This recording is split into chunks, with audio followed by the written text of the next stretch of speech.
So here we are. They've finally done it. They have broken me down.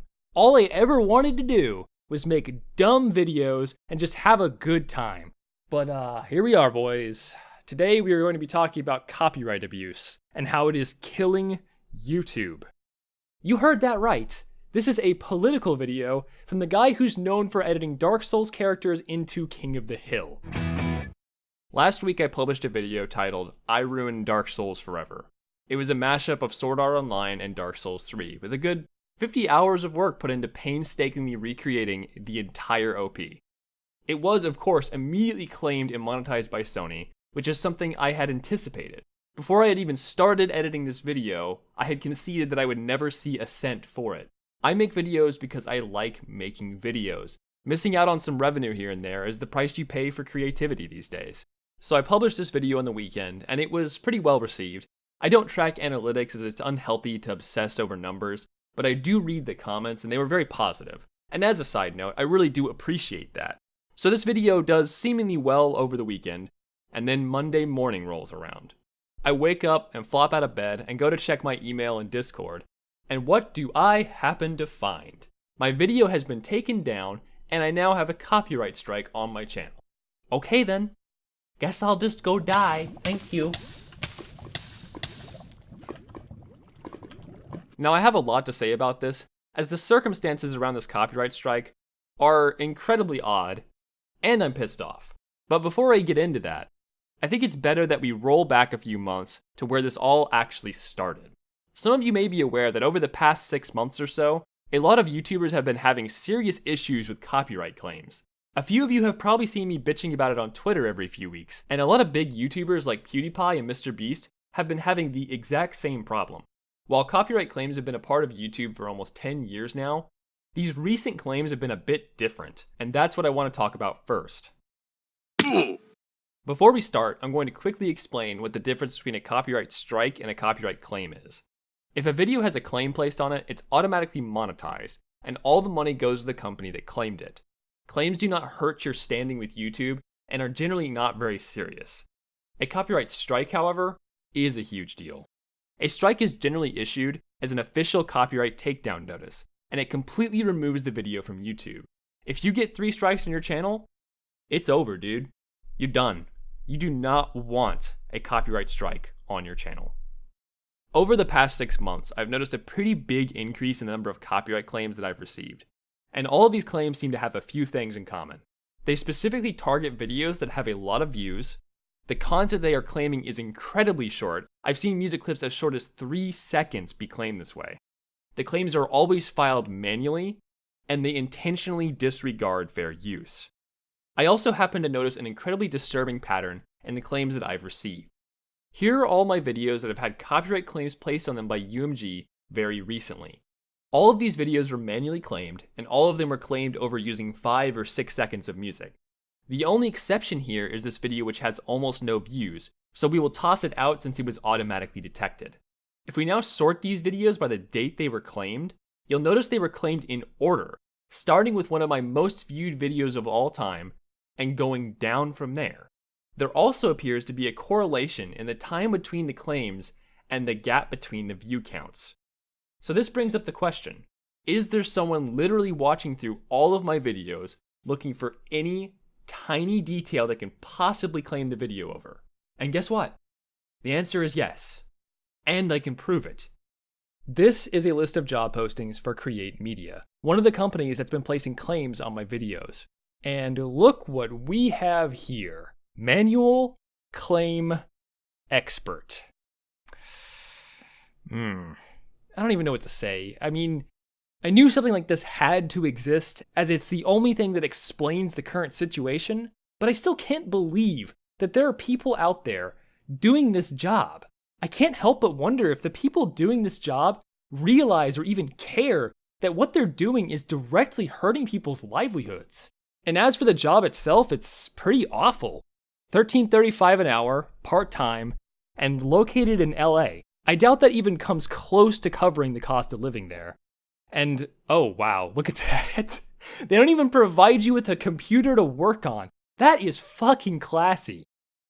Now, I'm going to take a step back, because I know it's a bit of a stretch to infer that if one company is doing this, then all of them must be doing this too.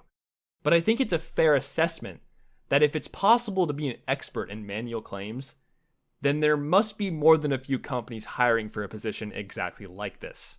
But let's just go ahead and assume that manual claims experts are not responsible for the absolutely ceaseless tide of copyright claims over the past 6 months.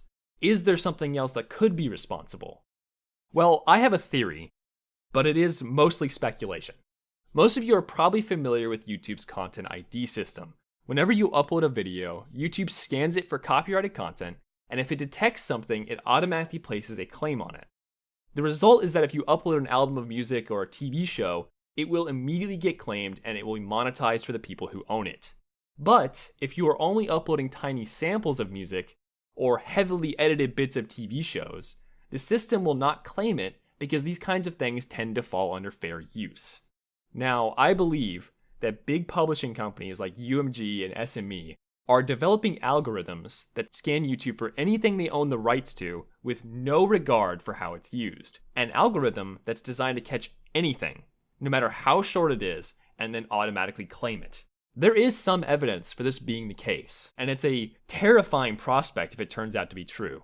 Fair use already gets absolutely trashed by big companies on a regular basis, and small channels have basically no recourse but to lie back and take it.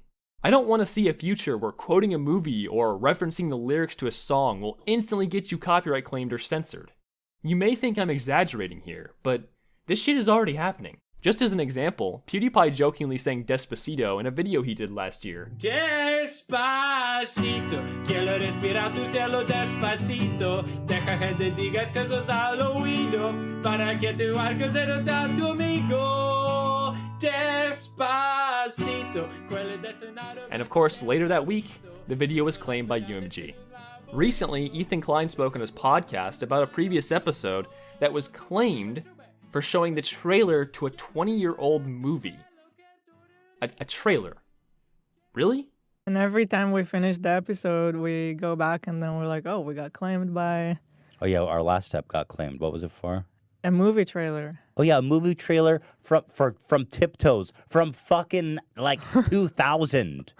Sony's like, we gotta collect every dollar that we can off of this movie. Sony's like, do I smell a trailer from 2003? Oh, we own you.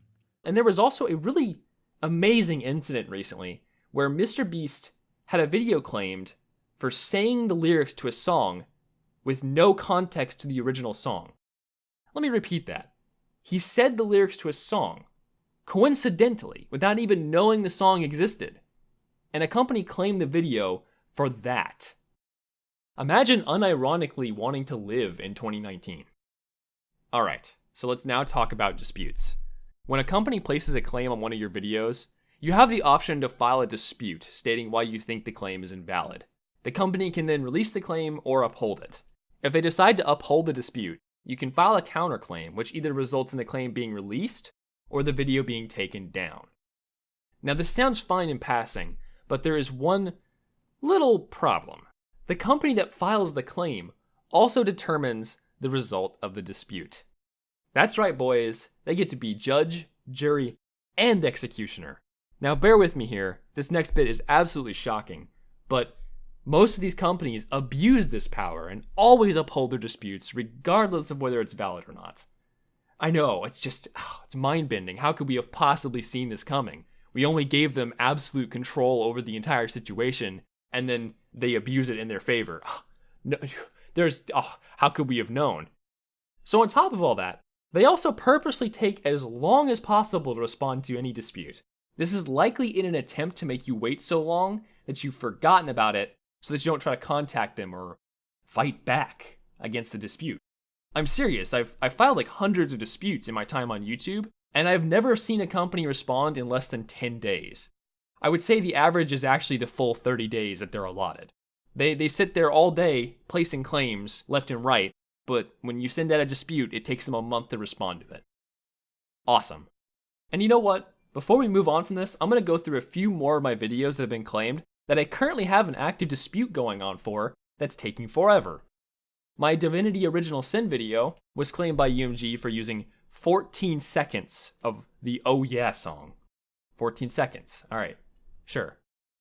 My Dark Souls 2 in One Hit video was claimed by UMG for using 8 seconds of spooky, scary skeletons. Alright, yeah, okay, cool. My Dragon's Dogma in One Hit video was claimed by Create Media for using 5 seconds of a song called 30. 5 seconds of music over the course of a 10-minute long video. I can't believe fair use is fucking dead! So recently, I hit the limit. I am not willing to take any more fucking abuse from this, so I decided to try and get in contact with some of these companies and try and work things out. And so we began with the tale of Create Media, the ones who claim my Dragon's Dogma video. A common misconception people have about copyright claims is they seem to think that YouTubers have some method of contacting these companies involved. The reality is, none of these companies provide any method of getting into contact with them, likely on purpose. This ends up contributing to the problem as it gives creators on YouTube even less recourse to work out their problems with the claimants. So when I received this claim from Create Media, I went to their official website and managed to find a tiny bit of contact information. I wrote a pretty blunt email and sent it off to them. A week goes by and I don't hear anything from them. The only thing I do get is an automated response telling me that the email was received and that there is an open support ticket for it. So I follow up asking what's going on and let another 2 weeks go by. Nothing. I'm fed up with waiting at this point and I don't know what the hell's going on, so I send a second email from a different address and word it in a much more friendly way, and let that go for another week. Still nothing. At this point, I'm fucking done, alright? Me and my friends dig up their address in LA and find a phone number associated with that address. We give it a call and, it's been disconnected. Alright. So we scour their website and all their social media accounts and business accounts, looking for any form of contact that's still valid. And the only thing we find is a Twitter business account. I leverage my Discord server to get everyone to tweet at them simultaneously and just bombard them with ats. And it finally fucking worked. I got a DM from them. You might think this is the end of the journey, that I've reached the Holy Land finally. But it's only just begun. Now, even considering the circumstances, I think it would be rather scummy of me to post the Twitter DMs. So I'm just going to paraphrase their responses. Hello, how can we help you? Hi, I own the YouTube channel InfernoPlus. I recently had a claim placed on one of my videos by your company, and I've been trying to contact you guys for like 2 weeks. What's going on? Okay, what's your email address? I sent an email from this address and a second email from this address. If it's not an issue though, I'd appreciate it if we could just handle the situation right now in the DMs. Okay, we'll contact our copyright team. We can't find the email you listed. What address did you send it to? This is a huge red flag. What the fuck does he mean by that? There is only one email address listed for this company. I didn't have a choice. So I give him the email address that I used to contact them, and he responds telling me to forward it to a completely different address. Now, before we jump straight to conclusions, there are 3 ways we can interpret the situation. The email on their site could just be wrong, and it could be an honest mistake. But this is not very likely because there is an automated support system behind it that did give me a response. The other possibility is that the support staff is just incredibly short-staffed, and it does actually take them 4 weeks to respond to a simple request. And then there is, of course, the possibility that the email on their site is deliberately fake to make it harder to contact them. I hate to be a pessimist, but case 3 is the only one that makes any sense. Everything else is just too unlikely or stupid. So to get back on track, 48 hours pass, and I still don't have a response. So I ping the guy on Twitter again since I've already slid into his DMs. Hey, it's been over 48 hours. What's the status on that email? And also, I'm just curious here, what's the email listed on your site for if it's not for contacting the company about copyright problems? Now, I pose this question to them to hopefully give them a chance to clear their name here. But 5 more days pass, because of fucking course they do. And I get a DM telling me that I need to be patient because it may take another 2 weeks to get back to me. I need to be patient. What the fuck is this? So putting that aside, you may notice that they completely ignored my question about their listed email address. The only logical reason for ignoring such a simple and innocent question is because they have something to hide. And that is where we currently stand. If this claim ever gets resolved, however unlikely that may be, I will pin a comment in the comment section with the details of what happened. But as it stands, I've seen RuneScape scammers with more integrity than these degenerates. I wouldn't count on a response. Ever. Moving on, let's talk about some of the other claims I've gotten. Like I said, UMG is responsible for a lot of them, and they have shot down all of my disputes where I cite fair use without any mercy. I've recently adopted a new strategy, though, to fight back against these kinds of claims. Whenever I get a claim over some tiny amount of music, I just pop open the YouTube editor tool and mute the audio for the couple of seconds that music is played, and then I dispute the claim. So far, they have only responded to one dispute where I have muted the music in this way, and they did in fact release that claim. I am happy about this because it is a small victory, but at what cost? Having to do this actively degrades the quality of my videos. It hurts the experience for you guys, the viewers. I'm being forced to make a choice between letting these big companies bully me or having to mutilate my own videos to fight back, and it sucks. Now, before we move on to the next section, I want to cite one more dispute that I had. About 7 months ago, I had a claim placed on one of my old videos. It was a video where I used the Animal Crossing OST, but a company called Stem Disintermedia claimed the video, stating it was something completely different. Obviously, this was a completely bogus claim, and I immediately disputed it, stating that the song that I used had nothing to do with the song they were claiming it as.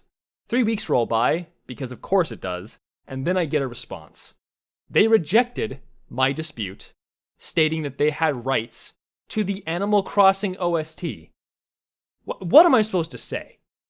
We're just ignoring facts and reality? Okay then. So I'm just oof at this point. I looked up their contact information and sent them a pretty harsh email. Another few days pass, because of course they do, and I get a response with them just apologizing and saying, oh, it was a mistake. It was a mistake. Twice. So you accidentally claimed the video, and then you accidentally rejected my dispute. Are you? No. No. I know that so far this video has been nothing but doom and gloom, and I haven't really addressed the core point that I'm trying to make. How copyright abuse is killing YouTube. The sort of copyright abuse that I've been talking about for the past 8 pages is hurting creators, and especially smaller creators who are just barely making ends meet to begin with. Imagine if you were a small YouTuber who's working super hard to make videos for your 50,000 or so subscribers. Then one day, out of nowhere, UMG swoops in and yeets half your revenue. Suddenly, you can't afford to pay your bills, and you have to find a new job. That's how your channel dies. Killing small and up-and-coming creators is obviously bad for YouTube in the long run, but it's still not the true root of the problem. The core issue is that YouTube as a company is content to sit by and let this happen over and over and over. UMG can dish out thousands of questionable or downright false claims every day and suffer no consequences for it. And you know how the old saying goes, give UMG an inch and they'll take all your revenue. Or something like that. The point is, if companies are allowed to operate like this without being punished for it, they will just keep pushing the envelope. It's pretty clear that when given the choice between upholding the rights of an individual and a quick buck, well, it usually goes something like this. Would you step on this doggy for $2 million? Article 13 actually happens to be a pretty good example of what could happen. Fast forward 2 years from now, and every single file you upload or download is automatically scanned for copyright. And if you dare to share an illegal meme, then a tax is automatically deducted from your bank account. Oh, you want to post that SpongeBob image macro you made? Well, you better pay up, faggot. It's going to cost you. I know I'm exaggerating, but I just want to make it clear. This is a terrible direction we are heading in. We cannot allow companies to act as arbiters of justice, dishing out sentences as they see fit. Content creators and even individuals need a way to push back. There needs to be serious consequences for copyright abuse. Something has to be done before it's too late. Fair use is a phrase that gets thrown around a lot these days, and as of late, it seems to be mostly getting thrown under the bus. Most of you are at least somewhat familiar with it, and I'm not going to cite the law word for word. Instead, I want to give you my thoughts on it. To put it simply, these are the criteria that I consider in my videos. Is the usage transformative through either editing or context? Does the usage seek to replace or provide a direct alternative to the original work? Is the usage of the original work as brief as it possibly can be within the context of the video? Does the usage directly harm the original work? And does the usage help promote the original work? I feel that these criteria very clearly separate copying an existing work from creating something new from it. I'd also like to go ahead and clarify my usage of context in my criteria. When I say transformative in editing or context, I'm basically stating that a video can be more than the sum of its parts. Adding music to a video, or vice versa, can easily add context to the resulting combination that was not present in either of the original sources. It's like adding hot chocolate mix to milk. The resulting drink is nothing like either of the two parts themselves. The combination of those two things makes something completely different. This is basically a fancy way of saying that people don't watch my videos because of the music I sample, but because of how I choose to sample it. I'd also like to make a case for how fair use helps promote the original works without replacing them. And I think there's no better example than This Is America. About a year ago, This Is America memes took off like crazy. And as a direct result of those memes, people who have no interest in that style of music were introduced to it. The first time I heard the song was through a meme, and when I went to go look up the original song, guess what? I liked it. It's a pretty good song.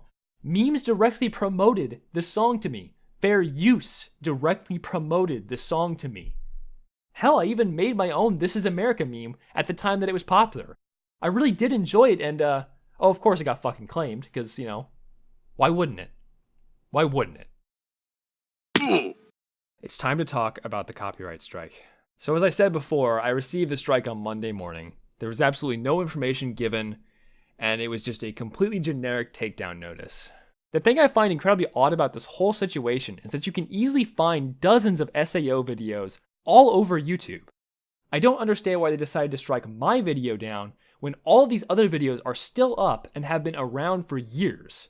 It also seems rather self-destructive to strike my video down when they had already claimed it. They were directly making money from the ad revenue on that video and only stood to gain from leaving it up. What would drive them to strike it down? The only way I could find out anything was attempting to contact SME directly. I did hope that maybe I could speak with their copyright team and get the strike resolved, but once again, I was just being naive. Really, really naive. Same as before, there was no contact information provided with the strike, so I did some digging and found a few phone numbers to various Sony offices. And here is how every single phone call went. Hi, my name is Todd Howard, and I'm looking for information in regards to a copyright takedown notice that was filed against me. Hold on, this is not the right office. Let me redirect you to the office you need to speak to. And so just repeat this conversation ad nauseum until I eventually, after 30 or 40 attempts, hit an answering machine to some guy who never called me back. I did this for 2 full days, keeping notes on every single person I spoke to and what phone numbers they redirected me to.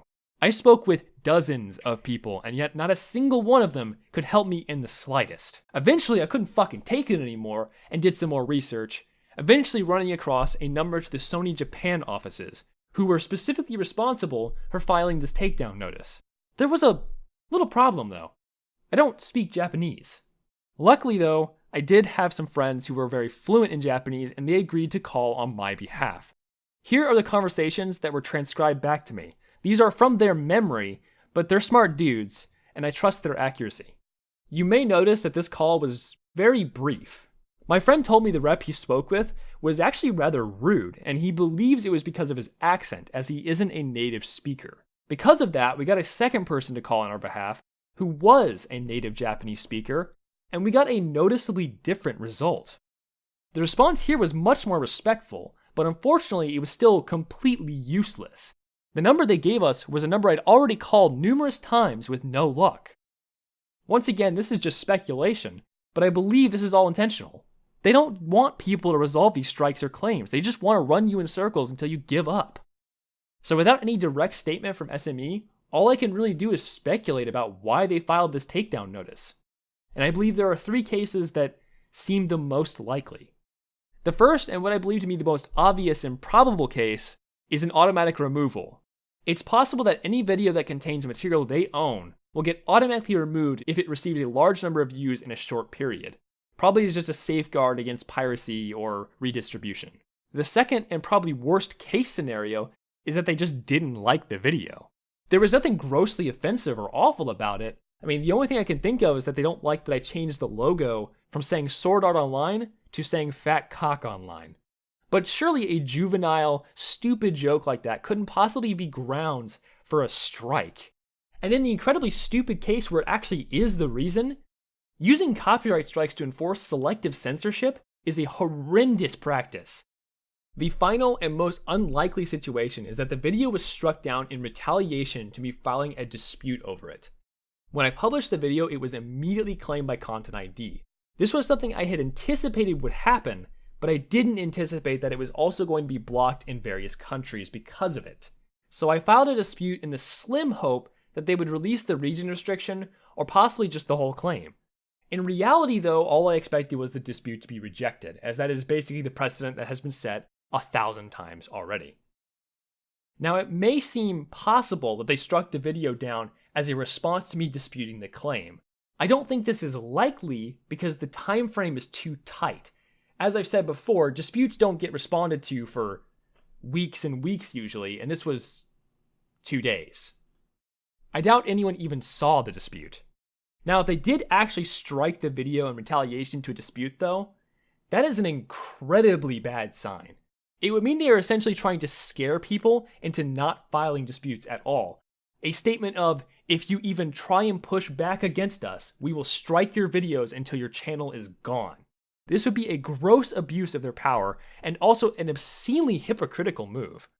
There are many documented cases of SME and other companies falsely claiming a video someone made, even when the owner provides evidence that they own all of the content. One of my favorite of these cases is a video of a woman playing one of Bach's compositions on piano. Sony actually had the balls to claim this music as theirs. They're saying, we own Bach's music. And when the woman filed a dispute, Sony rejected it, stating they own the rights to Bach. That is just... oh my fucking god. Alright, that's about it. I know this video was way too long, but it's something I feel is incredibly important. And whether you agree with my hot takes or not, please just be aware of the issue and how it's affecting content creators on this platform. I just want people to be aware of what's going on, because we need to push back against this before it's just too late.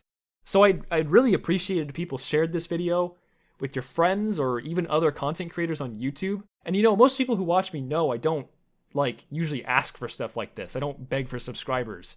So hopefully you understand that I wouldn't do it now if I didn't have a good reason. And as for my channel, it's not going anywhere. I survived the adpocalypse and I survived transitioning out of Dark Souls 3 content.